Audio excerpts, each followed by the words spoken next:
Boy, we have talked to so many scientists and researchers and other folks who say, you know, Darwin's theory of evolution isn't the only impetus to evolution, to change, to the growth of life forms and patterns. It's not the whole story here. Natural selection, just one of many mechanisms. And so many people have poked some holes into Darwin's theory. And again, it's a theory, the theory of evolution. So why are we in this culture treating it as a fact a bit prematurely here? Well, so if there's more to evolution than Darwinian natural selection, what is it? Where's the spiritual component?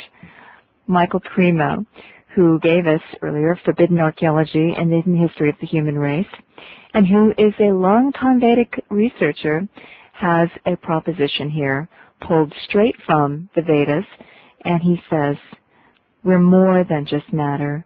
We devolved or came down from the realm of pure consciousness or spirit, is the basic premise of his newest book, Human Devolution, a Vedic alternative to Darwin's theory. We've had many, many interviews with Michael Cremo over the years. It's always a joy to talk with you, Michael. Welcome back, and how are you? Oh, I'm fine, Laura Lee. Excuse me. You know, I'm glad to get the Vedic viewpoint because it's such a fascinating and complete view of the world, and goes back, what, at least 5,000 years, if not more?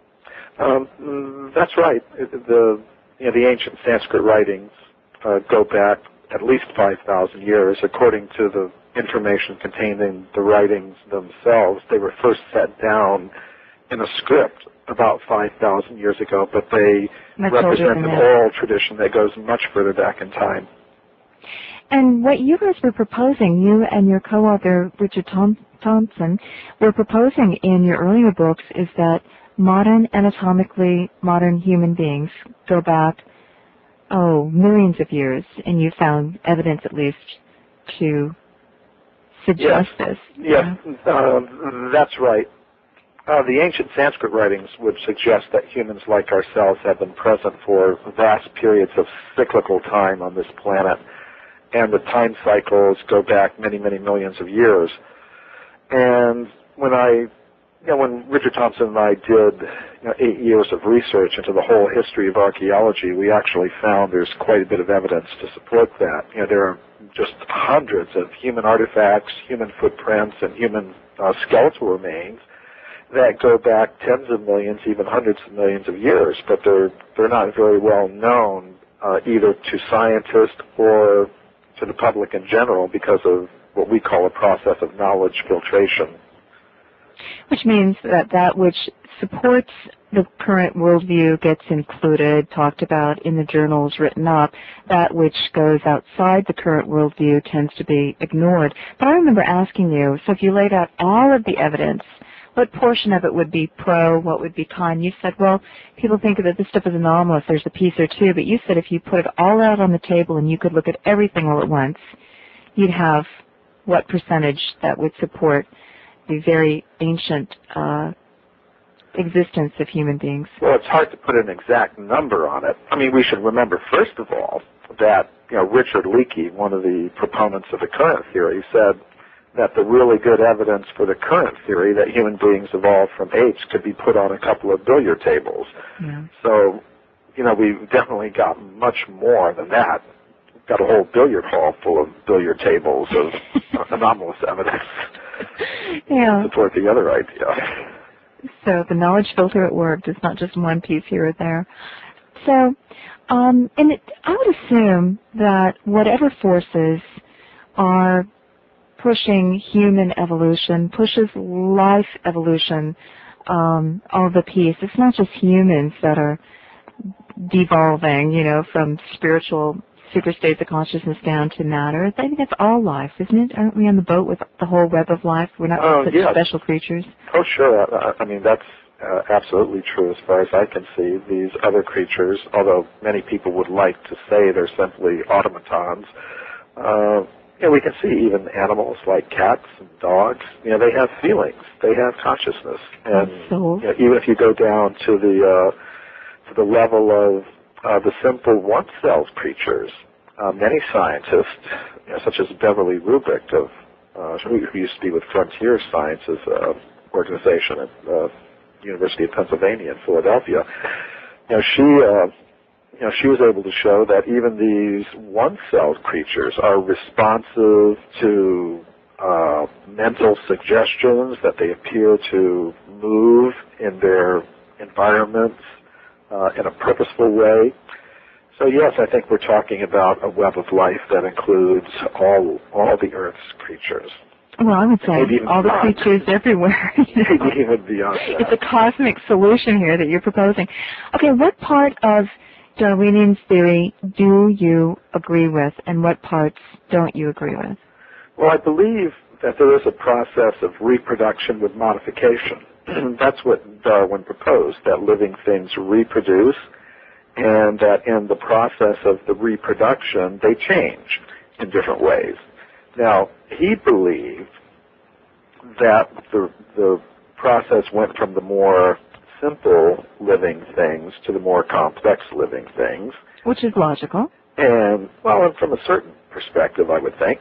And he also believed it was an entirely material process. In other words, we look at living things as simple machines, and they reproduce, and in the course of that reproduction, they change and become more and more complex.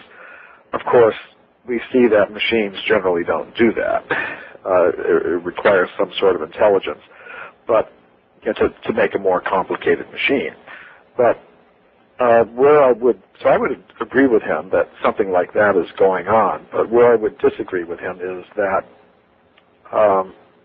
it goes from the more, you could say, the more subtle and complex living things to the simpler ones. It's sort of like turning, Darwinism upside down. And also, I've proposed in my book Human Devolution that before we even talk about this question, where did the living things come from, or where did human beings come from, we should first of all ask, well, what is a living thing? And most scientists would agree with Darwin that living things are simply combinations of material elements.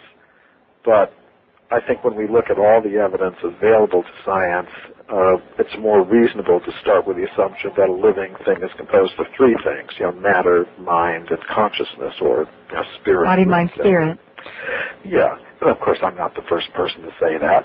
I'm not the only person saying that. But what I've tried to do is give people some idea that this is not just some flowery New Age language, but that there's actual scientific evidence to support this.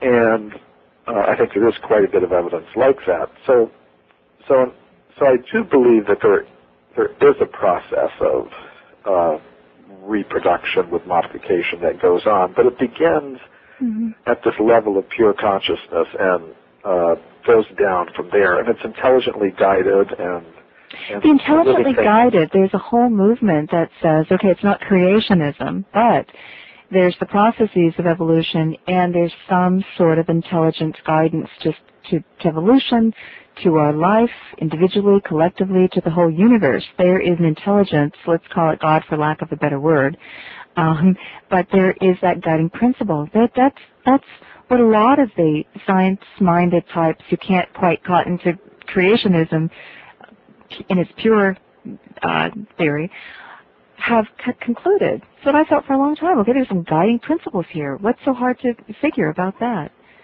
Yes. Because modern-day science likes to say, okay, if you can see it, it's real. If you can't see it, it isn't real, and push consciousness just off the table, right?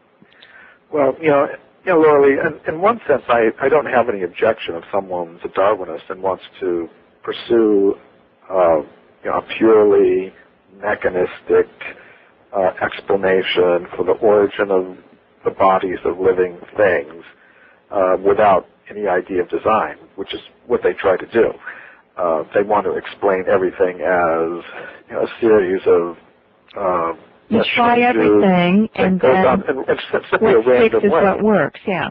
In a random way, and natural selection chooses among all the random variations, and somehow or other you get more complicated things. Now, if somebody wants to pursue that explanation, I don't have any objection to that. I think it's a valid thing to do. But I would just ask for two things. First of all, that they be honest about the level of explanation they've actually achieved by that method. And really, if you actually look in the scientific literature, they haven't been able to explain how one single complex feature of any organism has arisen by that process. Well, Michael Behe also looked at Darwin seriously, and I remember him saying, an eye, look at our eyes and how complex and exquisite this machinery is. How do you get that from natural selection of random mutations? How do you get from that to this? Well, that's the problem. Nobody's ever been actually able to spell that out exactly, how that occurs. Now, you can say in a general way, well, there must have been some creature that had a light-sensitive spot on its skin, and then that spot folded in on itself, and then a membrane, a transparent membrane, folded over, went over that folded-in spot, sort of making a round ball, and then the inside of that depression became even more sensitive to light, and the muscles began to form around that little lens. You can explain it like that, and it sounds plausible. But if you actually go down to the molecular level, to the genetic level, and say, well, here's the genome of a creature without an eye, and here's the changes in the genes that had to have been made that would have had some effect to make the molecules, the biomolecular structure of that body change in certain ways such that you get a functioning eye, nobody can actually do that. Mm-hmm. So that's what I mean by scientific explanation. I mean, it's all right for the Darwinists to say, well, perhaps it may have happened like that. But when they're not able to actually spell it out in scientific detail on the genetic and molecular, biomolecular level, then we just have to say, well, it's an interesting idea, and good luck. You spend a lot of time in your book on Alfred Wallace, among others. Marie and Pierre Curie and Oliver Lodge also are in there as scientists who contributed some wonderful ideas that became mainstream ideas, but their paranormal ideas and research and leanings are ignored. The same happened to Isaac Newton, by the way. Nobody talks about his astrological writings. They just go in for the Newtonian physics. So I would like to ask you, because this also gets into the birth of the idea of the theory of evolution, because Wallace was right there, although he's lesser known than Darwin. They both simultaneously came up with the idea. Wallace also felt that there were larger spirit beings, guiding principles, intelligent forces out there that were guiding evolution as well. And could you explain that history to us and how that part of it, which really does coexist nicely with the more mechanical parts of it, and this is how these intelligent cosmic forces would work, one of the ways, through evolution, modification, being traits selected for certain changes in the environment, etc. But you can explain this whole history, because it isn't such, they're not mutually exclusive ideas here. Well, Wallace is a good demonstration of that. Yeah, it's very interesting. Just a couple of months ago, I was in Moscow. I was on a lecture tour there, and one of the places I spoke was the Darwin Museum in Moscow. And I remember giving my lecture, and at the back of the lecture hall, there were these two huge portrait paintings of Darwin and Wallace. Most people think of the evolution theory as the Darwinian theory of evolution, but for a long time it was known as the Wallace-Darwin theory of evolution. And what happened, it's an interesting story that you alluded to. I mean, Darwin was sitting in England, and he was writing his book, The Origin of Species, and he'd been working on it for about 20 years. And it seemed to him that it might take another 10 years to finish. But one day, in the mail, he received a package from a young scientist who was working off in Borneo, Alfred Russel Wallace. And the package contained a paper that Wallace wanted Darwin to read. And Darwin read the paper, and he was shocked, because the paper spelled out the theory of evolution by natural selection in just the same terms that Darwin was secretly working on himself. And the paper was supposed to be sent to one of the scientific societies in London, where it would be read and published. Now, that shocked Darwin quite a bit, because that would mean, by the laws of scientific etiquette, that the theory of evolution would belong to Wallace. If he was the first to publish. Because he'd be the first to publish it. So, Darwin went to some of his scientific friends and said, well, what can I do? And they told him, well, the only thing you could do is get Wallace to agree to have you submit a paper along with his on the same subject and have them both published at the same time. So why would Wallace agree to that anyway? Well, he was a younger man, and he wasn't very well known, and he was an Englishman and well mannered, and he had a great deal of respect for Darwin, who had by that time had some reputation in the scientific world. So he was quite willing to do that. They weren't going to co-author the paper; they were just going to simultaneously submit papers. Right. So he agreed to that, and because the papers were about the same topic and they were submitted simultaneously, they both got the credit, for the theory of evolution, and therefore it was called the Wallace-Darwin theory of evolution. Why did we forget Wallace and just celebrate Darwin then, as later? Well, that had to do largely, I think, with the fact that later Wallace decided that natural selection was not enough to explain the human brain, which had capacities far beyond any monkey brain or ape brain, and it seemed to be too big of a leap to him to be explained in this way. So he had already, as a young man, been a little bit interested in things like hypnosis and things like that, but the failure of the theory of natural selection to explain the human brain and its level of consciousness led him into psychical research in a big way. Not cyclical research, this is psychical, psychic research. Like paranormal research. Yeah, okay. Right. And when Darwin found out about that, he was quite upset. He said, "You're dragging this theory into the mud, right?" Yes, he said, he put it in even stronger terms. He says, well, I hope by doing all this, you haven't murdered our joint child, the theory of evolution by natural selection.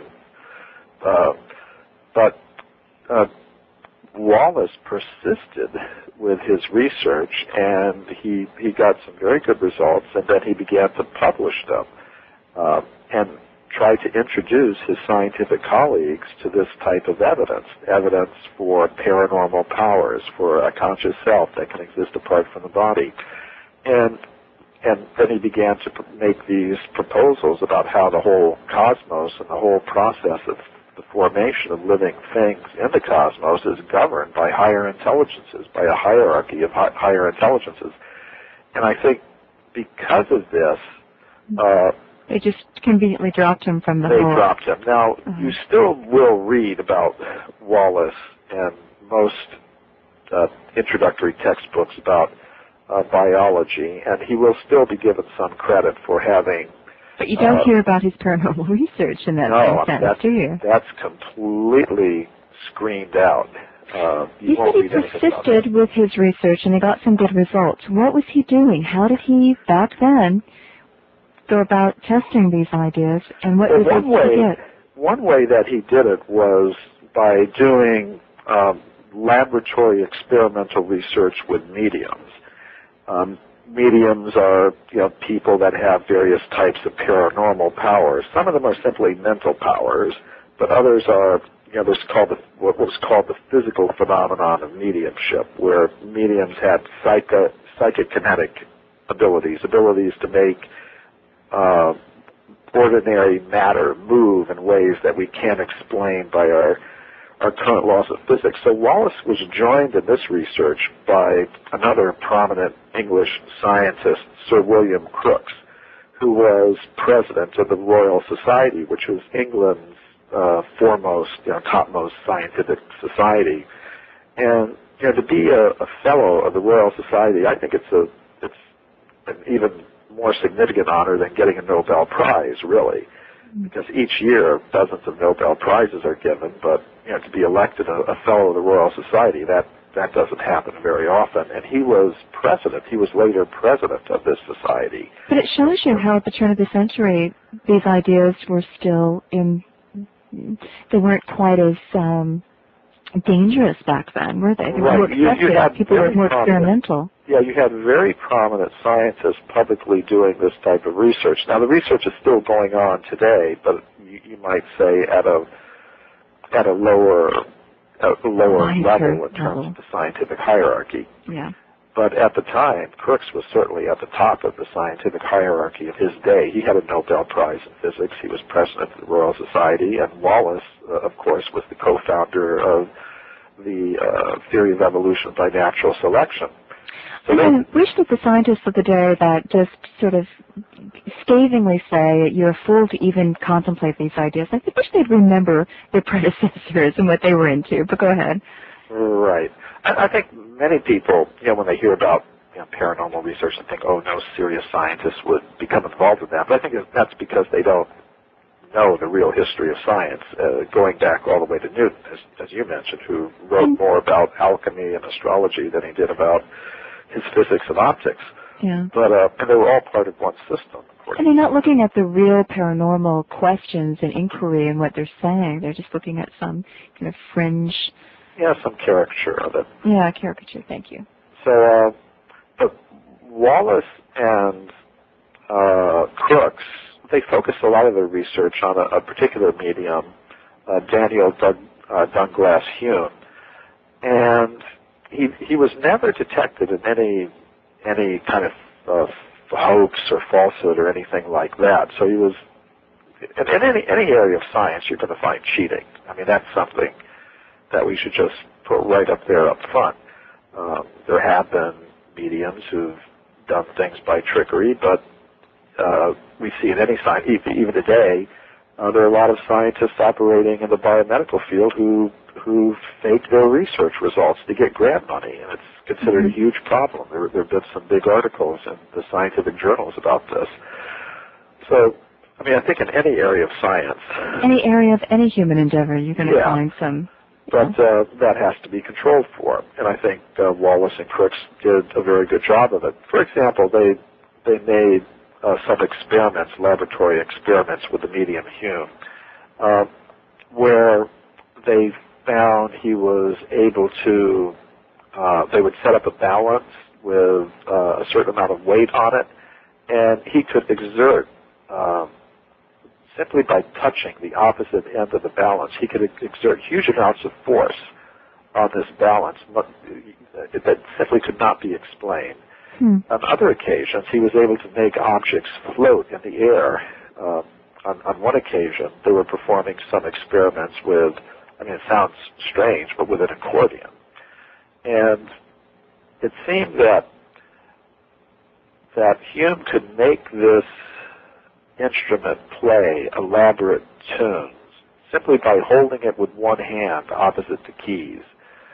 So to prevent any kind of trickery, they built a cage. The two scientists, they were experimental scientists, so they thought, well, the obvious thing to do is let's build a cage and put the instrument inside this cage.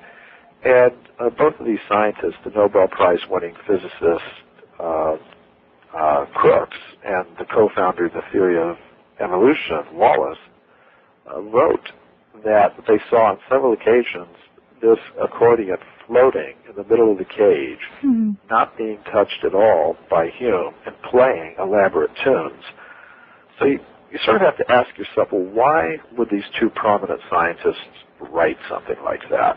Why would they write something like that, publish it, and distribute it to all their scientific colleagues? Because that's what they believed they saw. Well, would be the logical answer. Is it because they had some kind of psychological death wish, that they suddenly wanted, their careers to evaporate and have all their colleagues think they've gone completely out of their minds, or did they really observe those things?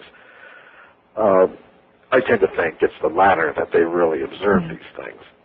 You wonder though, Michael, why aren't there mediums who can do that today when we could television, use TV, video, and all of this to demonstrate that? I mean, we hear about Uri Geller and his feats in the laboratory, and they're amazing feats.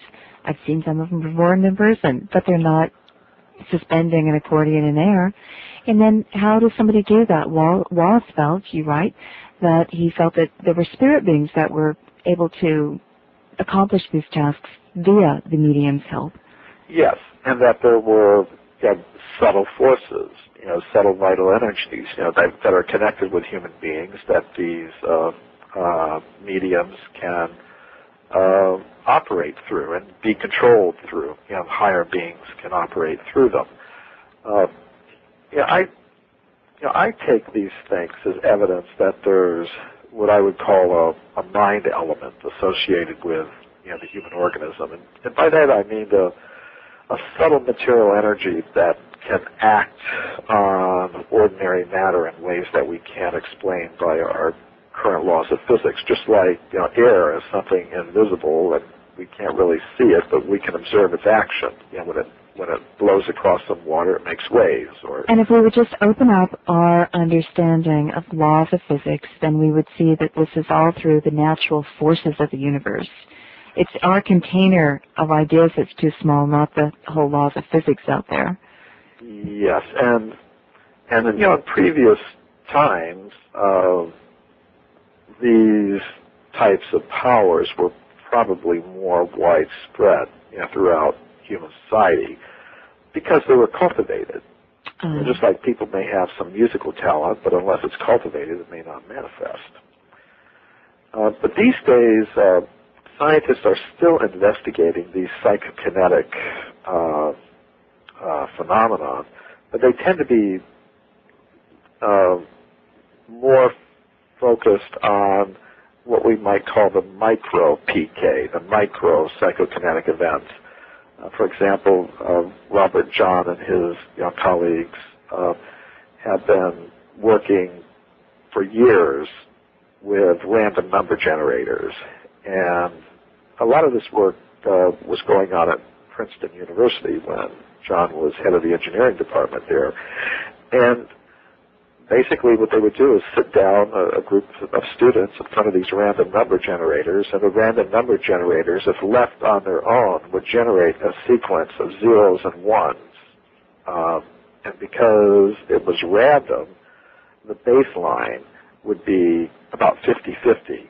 In other words, there'd be just as many zeros as ones, because that's what you'd expect with a truly random number generator. But they would get these students or other subjects to focus their minds on either producing more zeros or more ones, and then they found that the number generators were influenced in a statistically significant way to produce either more zeros or more ones according to the mental intention of the subjects. So that's a good demonstration that there is some influence from consciousness onto the physical operations of this world. Right. And I think that has to be taken into account when we think about human origins, because if we really are made of matter, mind, and consciousness, that sort of suggests that the cosmos itself is divided into regions that are dominated by ordinary matter, regions that are dominated by more subtle energies like mind, and further beyond that, a region of pure consciousness or spirit.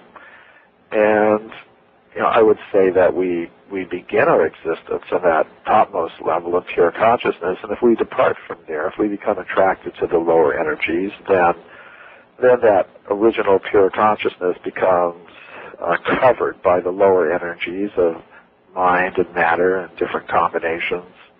According to the different combinations, that's the type of body that we have. But this process can ultimately be reversed. There's a process of devolution, whereby consciousness becomes covered by these lower energies. But I believe there's also a process of re-evolution, whereby consciousness can become freed of those coverings, and that should be the actual purpose of human existence now, because we're living in a world where we have a scientific picture that's based simply on matter. We're really focused on matter, developing, exploiting the material resources to the maximum extent possible, which is to be expected if that's Well, we've asked you the question. So in the Vedas, when they talk about the Sattva Yuga and the Kali Yuga and everything in between, where are we now? And you say, according to a lot of the researchers of the Vedas, we're right heading into the Kali Yuga, the Dark Age, and that's where we look to science, materialism, violence, characterize our age, technology. Well, that's what they predicted long ago. So it would seem like the scientific attitude, rather than lifting us out of the mire, would be part of would be what you would expect while we're in the Dark Age, because we would be so caught up in materialism, we would forget that we're made of consciousness, that this is our origin point, and this is what we're striving for. That would be characteristic of the Dark Age. Yes, you're absolutely right about that. But even if it is a dark age, that doesn't stop us from lighting a candle, so to speak, each one of us. And just because it's going to rain outside doesn't mean we have to get wet.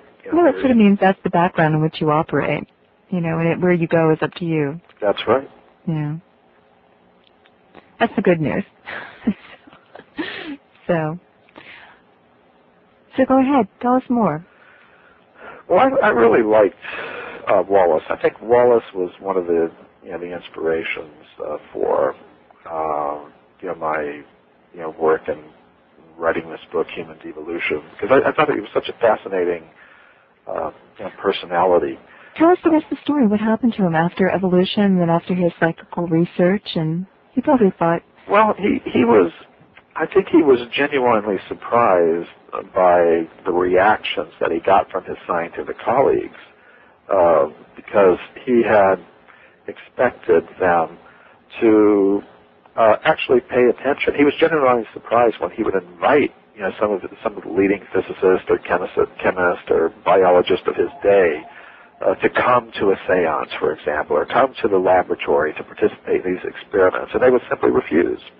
They would simply refuse to come and see the evidence. So I think he was rather genuinely surprised about that attitude from some of his scientific. What's the deep psychology? What is the deep psychology that prevents people from at least testing the waters, at least looking at the evidence, at least contemplating that there may be higher forces guiding humanity? Because to me, that's a happy story.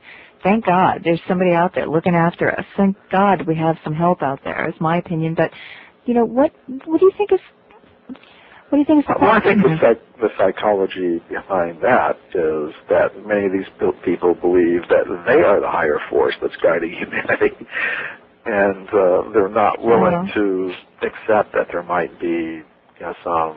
And yet they go to church and they pray to a God that should be, that they say is that guiding force and the principle. Wouldn't they want to see that there's evidence that God or these higher forces, however you want to characterize them, call them, pay homage to them, would be out there? Well, it's interesting. There are many scientists who believe in God.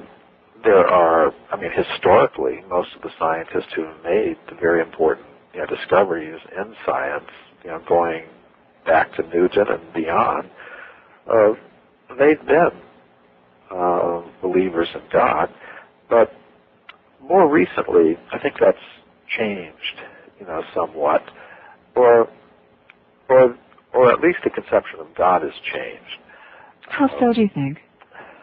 Well, I think there used to be, if we go back in time, there was, say, a greater willingness among scientists to accept that God had some direct role to play in physical reality, that there are things that God has some explanatory role to play in the world that we see around us. Whereas the more recent view of scientists who accept the existence of God is that, well, God is off in his universe some way beyond us, and he doesn't have anything to do, really, with what goes on in the world. Isn't it that he created the world and then he split and left us on our own? Left it like a ticking bomb to, just go on its own. So that's one thing that's come to happen. And I think another thing is that the higher you go up in in the hierarchy of science, the less likely scientists are to believe in God. Really? Now, this, I think this is, I mean, a survey was done, and I cite this survey of Human Devolution, my new book, that it was done among scientists in America that looked at, say, the average university professor of science, and it found, okay, maybe about 70% of them believe in God. Then they looked at heads of departments in universities, and the percentage went down to about 50%. And then they looked at scientists who headed different sections of the American Association for the Advancement of Science. And there the percentage, went down to around 20% or something. So it seems that the higher you go up in the hierarchy, the less likely you are as a scientist to believe in God or accept some role for God in the physical affairs of the world, the physical reality of the world. How interesting. I wonder if all those God-fearing citizens of our country, if they would be alarmed to discover that the movers and shakers in science were a bunch of atheists. Well, I mean, this is, of course, in America, we're a unique country, really, and you might say the developed world, because according to Gallup surveys and other surveys, about 90% of the American people accept, the existence of God in some way or another. But if you go to other countries, say Western Europe, the percentage that accept God and believe in God goes down to around 20%. In the northern European countries. I didn't know So in that sense, America's very much like a third world country, if you want to look at it that way. But it's still interesting. About 60%, between 50 and 60% of the American people believe that God created human beings pretty much in their present form. About 20% believe that God created human beings, but he did it by the Darwinian theory of evolution. And this is an idea sort of like Wallace's idea, that you have some intelligent being guiding the process. And only about 10% of the people actually accept the Darwinian theory as it's taught, by scientists in the schools as a purely random process, governed by natural selection alone. I just find it fascinating how a society can pay lip service to one idea, but when it push comes to shove, they'll go with some other idea. That there's this hypocritical stance that we take in our lives and our doings. Well, I think it is a particular type or there's of. At least a disconnect. I think you're right about that, Laura Lee. It's interesting that. I think one of the reasons that it is like that is that the Darwinist element of the scientific community has more or less got a monopoly on the education system. Okay. Because by law, they're more or less, they have a monopoly. You can't teach any other idea. And anytime and they made it legal. In a group of people, because there are people who don't like this, but when they try to change it, the scientists go to the federal courts, and the federal courts have always decided every single time that when any particular state, tries to allow some version of intelligent design or creationism to be taught in the schools, the federal courts always say, well, this violates separation of church and state or something like that. They vote that, yeah. And even though the proposals make no mention of God or any particular religion, they simply say, well, we understand what's behind it. So I think it's an interesting phenomenon that here in America we don't tolerate the government telling us, you can only listen to one radio station, or you can only buy one kind of car. Somehow or other, we are tolerating the government telling us, well, your kids can only learn one idea at school. Well, so I was in Russia recently, and Yeah, I mentioned this in an interview on a Russian television station, and the interviewer told me, he said, well, it's interesting that you're saying that about America, because he had been interviewing an official from the Moscow school district just before I had come on, and she had said that the policy in Russia is that they mention alternatives in the education system. They say, okay, most scientists today now accept the Darwinian theory of evolution, and here's what they think, but there are others who don't accept it, and here's what they think. And that's only an honest statement of the facts. And I think that it's not a monopoly, that right. There's a lot of controversy and a lot of exploration going on, a lot of dissent within the sciences. That makes it more interesting and exciting. Well, it gives us lots to talk about, too, because we like to talk to those alternatives. Now, I found it interesting, Michael, also, that when The Mysterious Origins of Man, which mentioned your first book, The Forbidden Archaeology and Hidden History of the Human Race, when that was aired as a special on NBC, that a bunch of scientists felt so threatened by it that they lobbied the FCC to censor that airing and to fine NBC for airing it. This is what's reported. Oh, yeah, that's absolutely true. It now, was. The FCC can censor based on ideas, scientific ideas, and their controversial ideas. They can actually step in and say, oh no, to a television network, you can't air this is too controversial an idea, and they can actually levy fines. Well, that's what these scientists want to do. Now I'm happy to say I'm not saying the FCC would do it, but the fact that they could do it and that they were lobbied to do it, I just find just outrageous. Oh, I do too. Actually, they wanted the FCC to force NBC to broadcast primetime apologies to the American people. They wanted them to.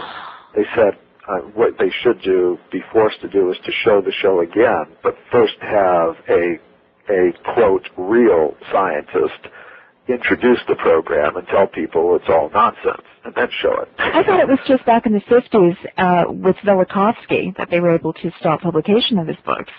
I mean, I didn't really know that kind of censorship went on today just for ideas. Well, this isn't, artwork that's offending some people. This isn't, the 7 words or whatever. I mean, this is ideas. Yes, and I think frankly speaking, the Darwinist scientists have no problem at all getting on television. They could have simply make their own special. They could have made their own special, which they do all the time. I mean, you can't turn on. Go through the Learning Channel. You can't go to the Learning Channel or Discovery Channel without seeing one of their programs. But I think what they were really concerned about was their monopoly on the education system. The fact that they're telling children one thing at school, and the children are only getting their idea. So the fact that one of those children could go home on a Sunday night at 8 o'clock and turn on the television and hear, coming from NBC, information that contradicted what they were told in school, that was just upsetting to them, totally upsetting. And as I said, my personal feeling is I have no objection if someone's a Darwinist, but they just should not try to artificially suppress other voices. That is interesting. Yeah, let's have this is a marketplace of ideas. This is America. We fought for freedom of religion. Why can't we fight for freedom of ideas? Well, what I think in the school system they should do, because the schools are supported by public tax money, and most of the people don't accept that theory, so I think they have a voice. Their voice should be respected. Now, isn't it interesting? Schools, they should really just present the real fact. Most scientists today accept the theory of evolution, and here's their idea. Some scientists don't accept the theory. Here's their ideas, and you kids think about it and make up your own minds. Well, why is it just left to the scientists? What about the rest of us?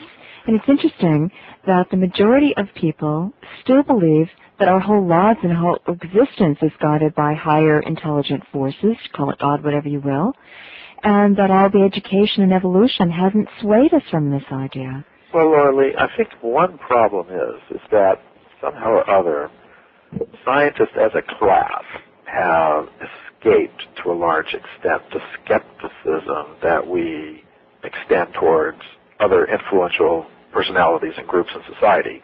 In other words, we don't even accept if the President of the United States says something, then reporters and the general public are quite willing to question it and say, well, he doesn't know what he's talking about. Or if a president of a corporation comes up and says something, people will question it. The scientist says it, and we go, oh, it must be true. It must be true. Somehow or other, they've managed to escape. What a PR job the whole science has done on us and our minds. Yeah. Yeah. So, and maybe that's one reason why they like to present, scientists like to present science as a monopoly. Because then it's like doctors. You think they're God, right? You think that they must know what they're talking about. Whereas if you saw the controversy and the dissent and the questions behind it, you would think, okay, it's all open for question. Really, and it is. Well, they like nothing set in stone here. They like to let a little bit of controversy in, but just within certain limits. Sort of like what I call rearranging the deck chairs on the Titanic, so to speak. But you can't do. But if you radically contradict, then that's watch out. And especially if you bring in any type of idea of intelligent design or God or soul or anything like that, then you really begin to experience what I call this knowledge filtering process. It goes into high gear at that point. So you believe, though, that we are intelligently designed and that we have devolved from a higher state, and that in those periods that you mentioned of the millions of years that human beings have existed on this planet, so goes the thought here, that it's a roller coaster ride. We've been up, we've been down. Wherever we are now, that we have a higher expression and we have a lower expression to our potential, to who we are.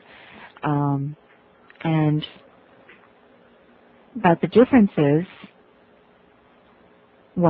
how each individual chooses to live its life, a cultural idea, this well, yes, and I think it goes, and everything in between, or how does it work? Well, I think it goes beyond more than each individual, because the ideas of the individuals are to a large extent formed by the education they received and by the information. You are a product of your environment, aren't you? The information that we receive, from the so-called respected authorities, and basically for the past 150 years or so, we've been.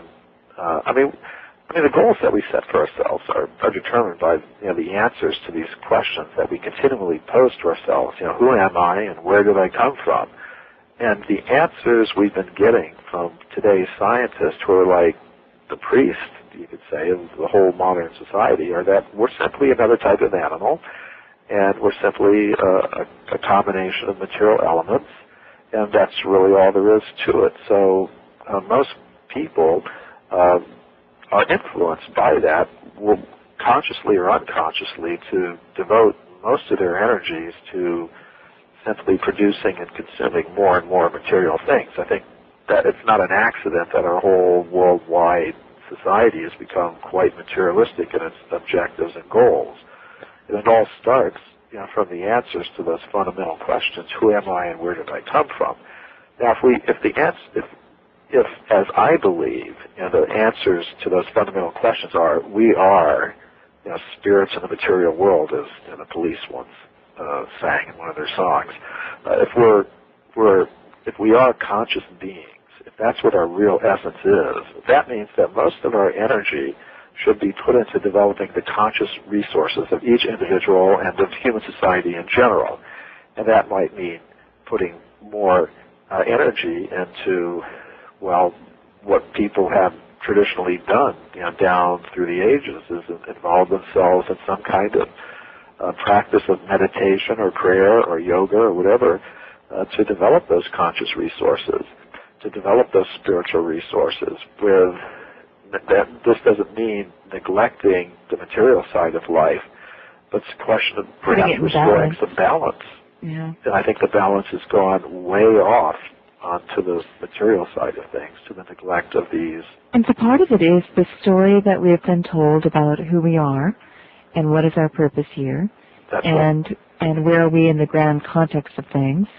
What is the universe in the grand context of things? And part of it is that this very story and the protection of that story is what keeps us all in place, to be good worker bees and consumer bees and keep the whole society going on this rampage through natural resources and destabilizing a sustainable future. Oh yeah, well we got to tell ourselves the story in order to keep doing what we're doing. Change the story, we change our activities. You've hit it right on the head, Laura Lee. So there are vested interests. I said it better myself. There are vested interests in keeping us believing as we are, therefore doing as we are, therefore allowing them to be at the top of their little heap. You know, the status quo enjoys that we go. They've struggled long and hard to get to the top of the heap, and they don't want the rest of us waking up and going, gee, maybe we don't have to play the script. Maybe this is the story of our lives. Maybe there's something else we could do with our potential and our future and our resources and our earth and humanity as a whole. That could be very dangerous to them, but very liberating for the rest of us. I think we've seen, just to put it on a very practical level, we see that, say, right after 9/11, when people were very frightened and they had stopped flying and stopped going out of their homes, the economy dipped. The gross national product or the rate of expansion of the economy dipped by just 1 or 2 percentage points. And that had huge effects on the whole worldwide network, political, economic, scientific network that is invested in ever-increasing material production. Just a very slight decrease in that had huge shock waves, so that we had the president coming out telling us not to cut back on production or consumption, but to just keep living, keep spending. Oh, and therefore they were justified to keep spending to keep us safe, so this wouldn't happen again. Open your checkbooks. Let's go. Yeah. I just want to say that in support of your idea that there are people who have a big interest in seeing that people keep focused on this goal of conserving and producing more and more material things, because if that stops, or if it even decreases by a small percentage point, it has huge effects on people who have an interest in keeping that system going. So, what if we all woke up one day, Michael? What if we just all woke up and said, you know what, we don't need to engage in this rat race, our whole infrastructure has been dissolved beneath us. We don't know how to live any other way. We are truly dependent on this system. Not that we have to be, just that we've forgotten the old ways. We've forgotten how to exist without this whole Western civilization infrastructure. We're all caught up in this, whether we want to or not. Yes, I wouldn't even call it Western, because if you go back far enough in Western history, there was a more, an economy that was based on different principles and a way of life that was based on, different principles, more consciousness-friendly principles. But so whether we're talking East or West, I think it's just a question of balance. Again, I wouldn't want people to think that the result of changing things would be that we'd all go back to the Stone Ages and be living terrible lives. But I think there is a question of balance that needs to be addressed. And basically, people who have looked into this problem of how to reverse the damage that we're doing to the environment by our activities have concluded that really the only that's a spiritual solution that needs a spiritual problem that needs a spiritual solution. And even the World Watch Institute, which is one of the biggest organizations that's looking into these problems, has concluded the way it's going to change is by small groups of people just adopting a life of voluntary simplicity, just living a little lower, you could say, on the food chain, so to speak. On the material food chain, but you're living higher on your own soul's satisfaction and spiritual chain. Yeah, in other words, you might say simpler living, higher thinking, if you want to put it that way. Okay. Personal choice where you want to be on that equation. Well, yes, I think we're all making those choices. And I think many people are, as you are, and I think I am, and others, making that decision to focus more on the cultivation of consciousness and live a little more simply. Not talking about giving up everything, but living a little more simply and putting more energy into things that really matter. So why'd you call your book Human Devolution?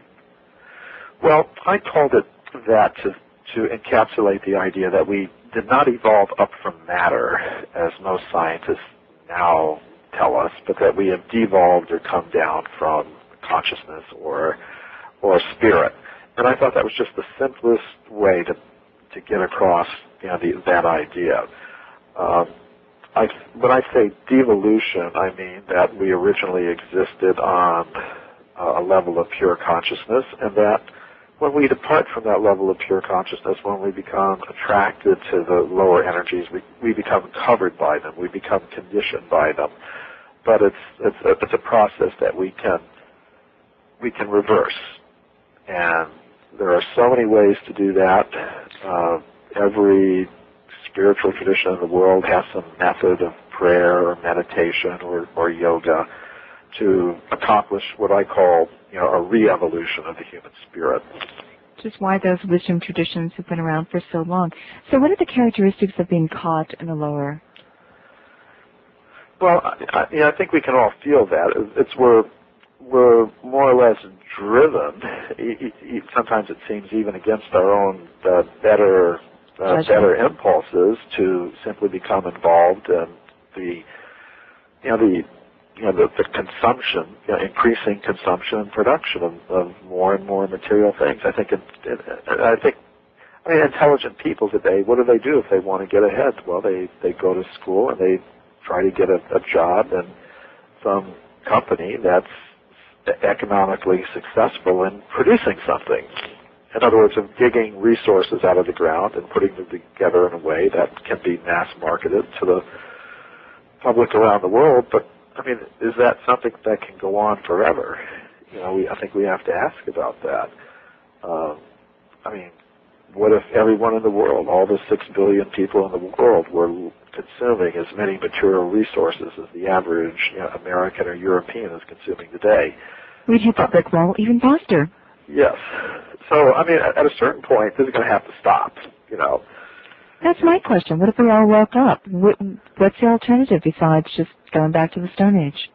Well, it's interesting. I've been to some very interesting places. For example, when I was last in Europe, I visited a community of people from some of my co-religionists. As many of your listeners probably know, I've been involved in the Krishna consciousness movement for some time, and there's a community in Hungary where they have about 100 families living on a beautiful piece of land, often in the mountains of the southwestern part of the country, where they're completely off the power grid, but they have beautiful homes, powered by solar power, some wind power generated by the wind, and then some power that's got from sustainably harvested wood from a plot of forest land that they own. And basically they're growing all of their own foods, but it's not a subsistence economy. They have a beautiful cultural life there full of arts and music and study and meditation and yoga. And it's just a very, very beautiful place where you have plants, animals, and humans and just living in a very harmonious way, not harming anyone, and it's just very wonderful. Now, I myself live in the middle of Los Angeles. That's where you'd say fate has put me now, but still, I think I try to create my own little bubble of consciousness. What's interesting is that the other idea that has been sold to us is that we need technology in order to live comfortably and to live luxuriously. And we need modern technology and this progress of more and more and more and more and more resources to abuse and spit out. And, look at ancient societies. Some of them live beautifully material lives, sustainably, beautiful cultural lives, beautiful spiritual lives where they were in balance, and all of this. It can be done again. It's like, you're right, we just need a spirituality back into the equation to guide our activities where we can have it all. I believe we can have it all. Well, I think you're right about that. And I think how it will start is with small groups of people, just gradually adopting these kinds of ideas and principles and putting them into practice in their own lives. And then saying, A, it can work, and B, this is how you do it, and C, you can do it too. It can spread. It can be an idea that will spread like, well, we'll have to do it sooner or later, Michael, because the way that we're doing things can take us so far. You can only ride a horse into the desert so far, and then you've got to get down and do something else. Hopefully, people will realize that. I mean, when I say, individually, many people are already understanding these things, and they're forming their own communities, or they're working within a larger society to further these goals. And I think that's good. But let's hope that you could say the mass of people come to this understanding, before they're forced to. Before they're it's nice to do it voluntarily. On a horse in the middle of the desert with the last drop of water. Yes. Yeah. Michael, thank you so much. I look forward to talking with you further. There's a lot of very interesting ideas and research that you've done in your newest book, Human Devolution, a Vedic Alternative to Darwin's Theory. So we'll hear more from Michael Cremo. And thank you for listening.